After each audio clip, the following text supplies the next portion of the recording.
Good morning everyone. बघा, काल आपण क्रोमोसोमच्या संदर्भामध्ये आपण काही जनरल पार्ट याच्यामध्ये पाहिला होता. क्रोमोसोमल थिअरी ऑफ इनहेरिटन्सला आपण सुरुवात केली होती आणि काही मी क्रोमोसोमचे नंबर फिक्स असतात, क्रोमोसोम जीन्स कॅरी करतात, क्रोमोसोमचं आणि जीन्सचं बिहेवियर सेम असतं, असा काही भाग मी याच्यामध्ये या ठिकाणी सांगितला होता. आज आपल्याला याच्यामध्ये या ठिकाणी नवीन जो काही भाग बघायचा आहे, that is called as the structure of chromosome.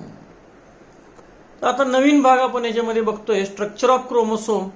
बोर्डवर मी एक इथं फिगर काढलेली आहे, ती फिगर आपल्याला एक्सप्लेन करू शकेल की स्ट्रक्चर कसं असतं.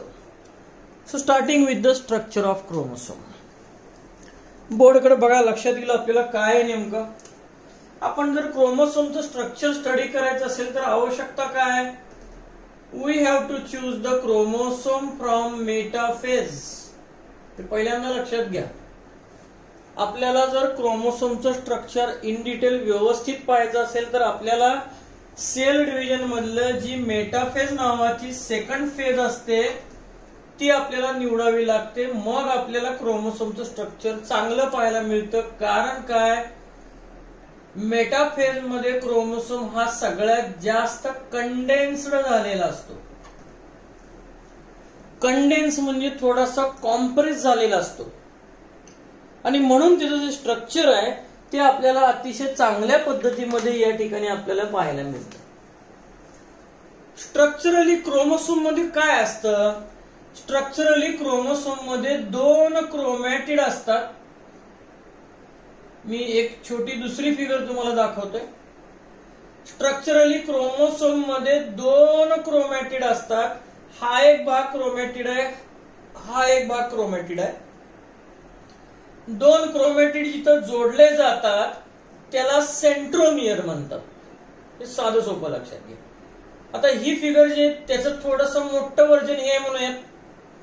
मग हा इथं एवढा जो क्रोमॅटिड आहे तो इथं काय आहे तर इथून या इथपर्यंत समजा हा एवढा क्रोमॅटिड आहे, समजा हा दुसरा क्रोमॅटिड आहे समजा, आणि ह्या दोघांच्या मध्ये हा जो फुगीर भाग आहे तो म्हणजे सेंट्रोमियर आहे. थोडक्यात हा आहे, हे लक्षात घ्या. म्हणजे स्ट्रक्चरली क्रोमोसोम मध्ये काय आहे तर हा एक भाग आहे, याला म्हणायचं क्रोमॅटिड. हा दुसराही भाग तुम्हाला इथून इथपर्यंत या ठिकाणी दिसतोय, हाही भाग झाला क्रोमॅटिड. आणि जे दोन क्रोमॅटिड तुम्हाला इथं जोडलेले दिसतात, हा जो भाग आहे याला म्हणतात सेंट्रोमियर. ऍक्च्युली याला प्रायमरी कॉन्स्ट्रिक्शन सुद्धा म्हणतात. या सेंट्रोमियर पशी अशा काही प्लेट सारखे भाग असतात. या प्लेट सारख्या भागाला नाव दिलं जातं कायनेटोकोर. ऍक्च्युली हे जे कायनेटोकोर आहेत ते काय काम करतात?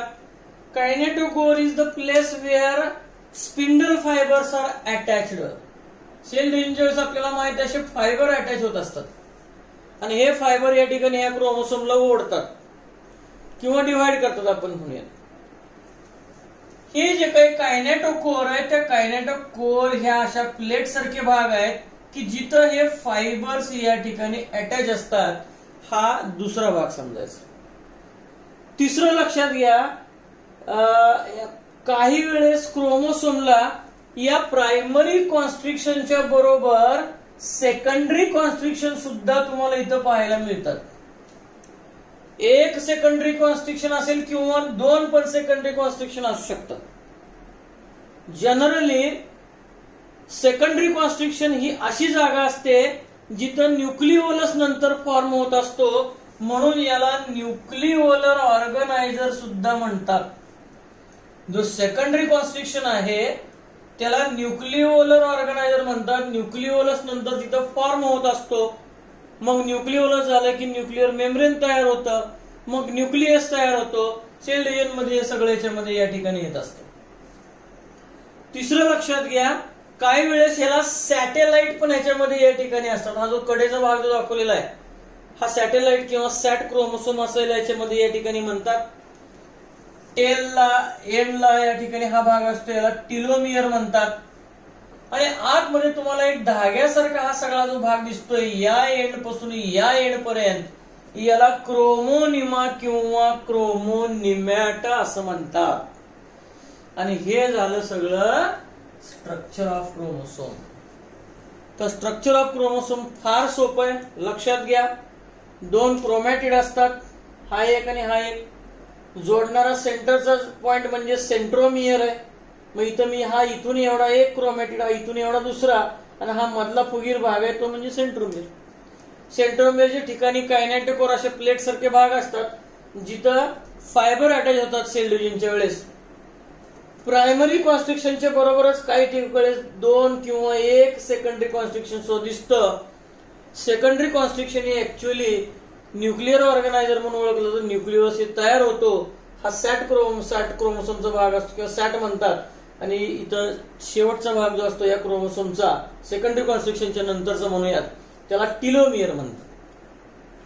आणि या टोकापासून या टोकापर्यंत आतमध्ये सगळा कंटिन्युअस डीएनएचा स्ट्रँड असतो. यालाच क्रोमोनिमा असं म्हणतात. कॉइल्ड अशा प्रकारचं हे सगळं स्ट्रक्चर असतं. डीएनएचं थ्रेड सारखं स्ट्रक्चर आहे, लाल रंगाने दाखवलेलं आहे, त्याला क्रोमोनिमा किंवा क्रोमोनिमेटा म्हणतात. हा जो काही या ठिकाणी क्रोमोनिमा किंवा क्रोमोनिमेटा डीएनए तो या एंड पासून सलग असतो. अगदी सोपं लक्षात घ्या, जेवढ्या क्रोमोसोमचा नंबर तेवढाच क्रोमोनिमाचा नंबर असतो किंवा तेवढेच डीएनएचे धागे आपल्याला याच्यामध्ये या ठिकाणी पाहायला मिळतात. And this is the structure of a chromosome. तर हा इथं आपला एक पहिला भाग याच्यामध्ये या ठिकाणी संपतो. That is called as the structure of a chromosome. यानंतर आपल्याला याच्यातला एक पुढचा भाग बघायचा आहे, तो म्हणजे टाइप्स ऑफ क्रोमोसोम. आपल्याला या क्रोमोसोमचे 4 टाइप याच्यामध्ये या ठिकाणी बघायचे. पुन्हा मी इथं एक 4 फिगर तुम्हाला याच्यामध्ये बोर्डवर काढून दाखवतो. त्या 4 फिगर मध्ये असणाऱ्या सेंट्रोमियरच्या पोझिशन आणि क्रोमॅटिडचे लेंथ ही प्रत्येक ठिकाणी वेगळी आहे. आणि त्याच्यावरच ऍक्च्युली या क्रोमोसोमचे हे 4 टाइप आपल्याला याच्यामध्ये या ठिकाणी पाहायला मिळतात. मग याच्यामध्ये अॅक्रोसेंट्रिक असेल, मेटासेंट्रिक असेल, सब मेटासेंट्रिक असेल किंवा टिलोसेंट्रिक असेल, असे 4 क्रोमोसोमचे फिगर याच्यामध्ये मी तुम्हाला काढून दाखवतो. थोडक्यात हा पहिला टाइप आहे क्रोमोसोमचा, याला म्हणतात मेटासेंट्रिक. दुसरा याच्यामध्ये या ठिकाणी टाइप येतो, याला याच्यामध्ये या ठिकाणी म्हणतात सब मेटासेंट्रिक. हा झाला दुसरा टाइप. तिसरा टाइप याच्यामध्ये या ठिकाणी जो येतो याला म्हणतात याच्यामध्ये अॅक्रोसेंट्रिक. याला म्हणतात अॅक्रोसेंट्रिक. आणि जो चौथा टाइप आपल्याला याच्यामध्ये या ठिकाणी जो पाहायला मिळतो याला याच्यामध्ये या ठिकाणी म्हणतात टिलोसेंट्रिक. थोडक्यात इथं तुम्हाला हे 4 टाइप आपल्याला याच्यामध्ये या ठिकाणी इथं पाहायला मिळतात. आता ह्या 4 टाइप मध्ये फरक काय बघा. पहिला म्हणजे ह्या सेंट्रोमियरच्या ज्या जागा आहेत त्या प्रत्येक ठिकाणी वेगळ्या आहेत. दुसरं म्हणजे क्रोमॅटिडची अरेंजमेंट आणि क्रोमॅटिडची लेंथ ही प्रत्येक ठिकाणी वेगळी. आता आपण एकेकाचा विचार करूया. अगोदर 4 टाइपची नावं लक्षात घ्या. मेटासेंट्रिक, सब मेटासेंट्रिक, अॅक्रोसेंट्रिक आणि टिलोसेंट्रिक. तर असे 4 टाइप याच्यामध्ये आहेत. किंवा तुम्ही ह्याचा एक शॉर्ट फॉर्म तयार करू शकता, एमसॅट. मेटासेंट्रिक, सब मेटासेंट्रिक, अॅक्रोसेंट्रिक आणि टिलोसेंट्रिक. पहिल्यांदा आपण बघूया की मेटासेंट्रिक आपण कुणाला म्हणणार आहोत.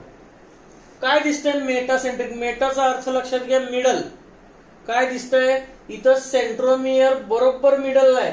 इथं क्रोमॅटिड, 2 क्रोमॅटिडची लेंथ एक्झॅक्टली सेम आहे आणि सेंट्रोमियर बरोबर सेंटरला आहे. याला म्हणतात मेटासेंट्रिक. जेव्हा हा मेटासेंट्रिक क्रोमोसोम सेल डिव्हिजन मध्ये असतो, एस्पेशली एनाफेज मध्ये असतो, तेव्हा हाच तुम्हाला या स्वरूपामध्ये दिसतो. म्हणजे हा मेटासेंट्रिक आपल्याला त्यावेळेस व्ही शेप मध्ये दिसतो. मग याला इथं असे फायबर जे असतात ते अटॅच झालेले असतात, या टाइप मध्ये असतो. थोडक्यात हा व्ही शेप झाला, हे असे फायबर याला अटॅच होत असतात. हा झाला पहिला टाइप मेटासेंट्रिक. मेटाचा अर्थ मिडल, सेंट्रोमियर बरोबर सेंटरला आहे, याला म्हणायचं याच्यामध्ये मेटासेंट्रिक. दुसरा आहे तो म्हणजे याच्यामध्ये सब मेटासेंट्रिक. काय दिसतंय? सेंट्रोमियर सेंटरला नाहीये, हा सेंटरला त्याच्यात थोडासा पुढे गेलेला आहे, वरच्या बाजूला गेलाय. Means centromere is not exactly centre but away from centre. Centre पासून थोडा वेगळा पुढे गेलाय, याला म्हणायचं सब मेटासेंट्रिक. आणि सब मेटासेंट्रिक क्रोमोसोम जो असतो तो आपल्याला साधारणपणे एल शेप मध्ये या ठिकाणी इथं आपल्याला असा पाहायला मिळतो.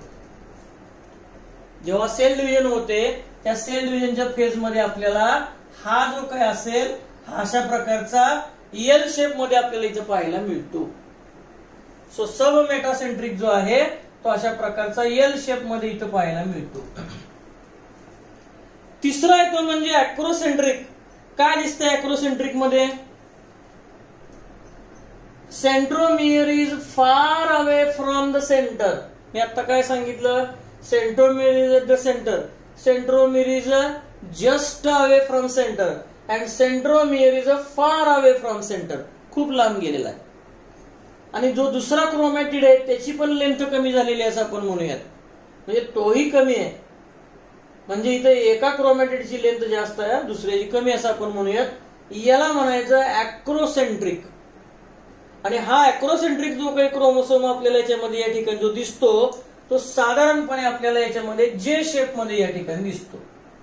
जेव्हा सेल डिव्हिजन होते तेव्हा तो आपल्याला या ठिकाणी जे शेप मध्ये आपल्याला इथं पाहायला मिळतो, लाईक दिस. बघा हा असा जे शेप मध्ये आपल्याला इथं पाहायला मिळतो.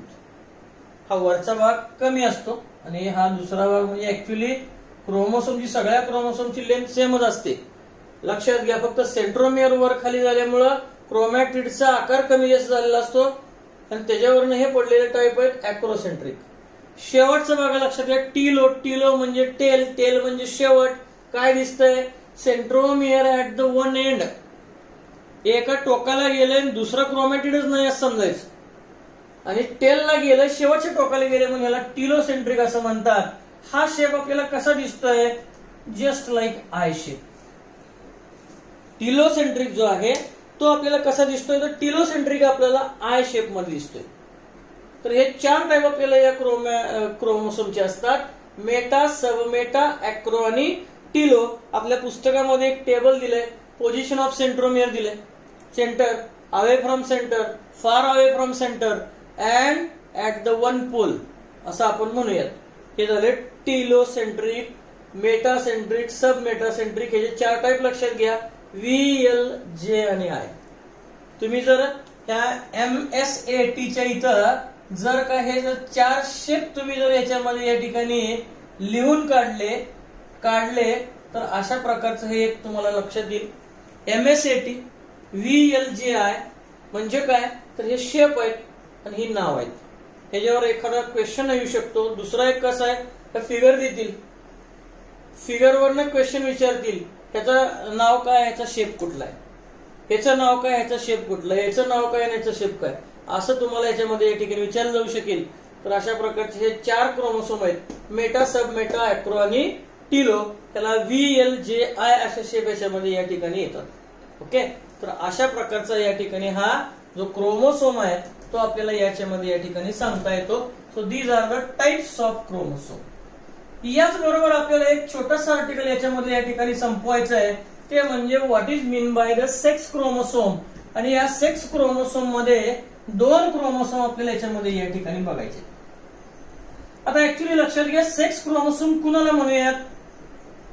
The chromosome which determine the sex of child, they are usually called as the sex chromosome. Sex chromosome आपण कुणाला म्हणणार आहोत?